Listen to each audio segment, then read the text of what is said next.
कहाणीअ जो उनवान आहे उमेद जी किरण। केतिरनि सालनि खां अकेलाइप त्रिशा खे नांग वांगुरु ॾंगींदी हुई। नौकिरी ऐं घर खे संभालींदे संभालींदे हूअ ॼणु हिकु मशीन बणिजी वई हुई। जीवन जा सभु रंग, सभु ख़ुशियूं ॼणु हिकु जहिड़ियूं लॻण लॻियूं हुयूं। इन अकेलाइप में हूअ ॼणु घुटिजण लॻी हुई। अचानक हिन गौर कयो त साम्हूं वारे फ्लैट में रहंदड़ हिकु शख़्स उनखे ध्यान सां ॾिसी रहियो हो, पर त्रिशा एतिरो ध्यानु कोन ॾिनो। जॾहिं बि हूअ चांहि ऐं पेपर खणी बालकनीअ में ईंदी हुई त साम्हूं बीठल शख़्स उनखे घूरींदो रहंदो हो। पोइ हिकु ॾींहुं उन कंधु हिलाए मुस्कुरायो। त्रिशा चोर नज़र सां अॻियां पुठियां ॾिठो, पर को बि कोन हो। दूर सां उन फ्लैट जी बालकनीअ में वेठल उहो शख़्स उनखे ई ॾिसी मुस्कुराए रहियो हो। इहो सोचे हिकु करंट गुज़रियो त्रिशा जी नसुनि में। हाय, कोई त आहे जेको हिन जी सुबुह खे ख़ुशनुमा बणाए रहियो आहे। हाणे हिन सुबुह जो मुंहुं धोई चांहि खणी सुठा कपिड़ा पाए बालकनीअ में वेहण जो सिलसिलो शुरू कयो। विच विच में दरवाज़े जी कुंड मां झांकींदी हुई त किथे हू अंदरि त कोन हलियो वियो। हल्की मुस्कुराहटुनि जी ॾे वठि उन जा ॾींहं ख़ुशनुमा बणाइण लॻी। उन ॾींहुं चांहि जे टाइम ते उन्हनि जूं मुस्कुराहटूं कोन मिलियूं हुयूं। त्रिशा ऑफिस वञण वक़्तु बालकनीअ में झांकियो त हू ॾिसणु अची वियो। त्रिशा खे थोरो अजीब महसूसु थियो। उन फिके रंग जी साड़ी पाती हुई। एतिरो परे खां किथे उन ॾिसी त कोन वरितो हूंदो। इन ई असमंजस में ॾींहुं गुज़रियो। राति जो मुंहं जी मालिश करे कोई घरेलू फेस पैक लॻाए त्रिशा सुबुह जो इंतज़ारु कयो। ॿिए ॾींहुं त्रिशा सुबुह जी चांहि हुजे या ऑफिस वञिणो हुजे, सुठी तरह तयारु थी बालकनीअ में अचणु लॻी। हू बि शौक़ीन क़िस्म जो लॻंदो हो। वॾा वॾा कारा गॉगल्स, कननि में हैडफोन। जॾहिं हू त्रिशा तरफ़ ॾिसंदो हो त ॼणु हिकु बंजर ज़मीन में फुहार अची वेंदी हुई।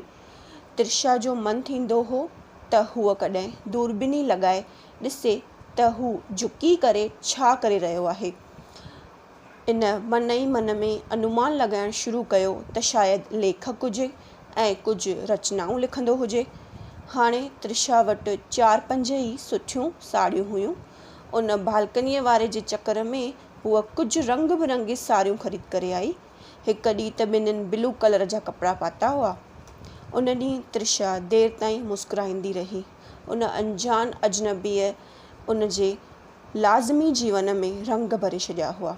हाणे हूअ कठोर स्वभाव छॾे सभिनी सां खिलंदी मुस्कुराईंदी हुई।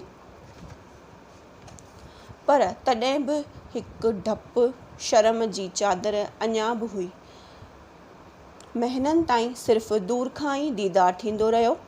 पोइ हिकु ॾींहुं उन फ़ैसिलो कयो त हाणे लाज शर्म छॾे हूअ उन सां मिलणु ज़रूरु वेंदी। उन ॾींहुं हूअ ॻाढ़े रंग जी सोनहरे वर्क वारी साड़ी पाए ऑफिस वई। वञण खां पहिरियों हिकु झलक उन साम्हूं बालकनीअ वारे खे ॾेखारींदी वई। ऑफिस में सभिनी उन जी तारीफ़ कई ऐं हूअ लॼाईंदे घर तरफ़ अचण वक़्तु उन बालकनीअ वारे जे घर वञण जो इरादो कयो ऐं बैल वॼाईंदे वक़्तु ॼणु उन जे दिलि जी धड़कनूं उन बैल खां बि तेज़ वॼी रहियूं हुयूं। दरवाज़ो कंहिं अजनबी शख़्स खोलियो। साहिबु, केरु आयो आहे? उन उतां ई आवाज़ु ॾिनो। बालकनीअ में ई मोकिलियसि। हिकु गहरे मदहोश करण वारो आवाज़ु बालकनीअ तरफ़ां आयो। त्रिशा हज़ारे ख़्वाहिशूं मन में खणी उन आवाज़ जे पुठियां वई। हू वेठो हो, कननि में हैडफोन, हथ में सिंथेसाइज़र ऐं अखियुनि ते कारो चश्मो कोन हो। केरु आयो तव्हां? मूं में कहिड़ो कमु अथव? इहो चई हू हेॾे होॾे हथ हणी पंहिंजी छड़ीअ खे पकिड़े उथण जी कोशिशि करणु लॻो। जी, मां त्रिशा आहियां, साम्हूं वारी बालकनीअ में। चवंदे चवंदे उन पंहिंजी बालकनी तरफ़ ॾिठो।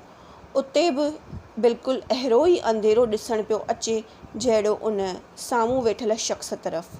हिकु परछाई पाशो जंहिं जे पुठियां हूअ भॼी रही हुई, उन जे साम्हूं हो, जेको उन खे आङुरियुनि सां टटोलींदो सुञाणण जी कोशिशि करे रहियो हो।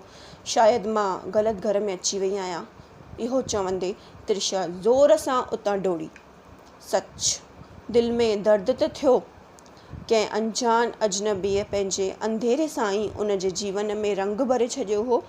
उन पंहिंजे सोनहरे वर्क वारे पलुअ खे मुठीअ में ज़ोर सां पकड़ियो। हूअ वरी पंहिंजे बेरंग जीवन में वापसि कोन पई वञणु चाहे। ॿिए ॾींहुं सुबुह जो वरी उन जादूअ जे रिश्ते खे निभाइण लाइ चांहि जो कोप ऐं पेपर खणी बालकनीअ में वेही, ऐं हा, अॼु उन पंहिंजे वारनि खे ईअं ई खोले रखियो हो। दूर बालकनीअ में हू वेही मुस्कुराए रहियो हो। Thank U.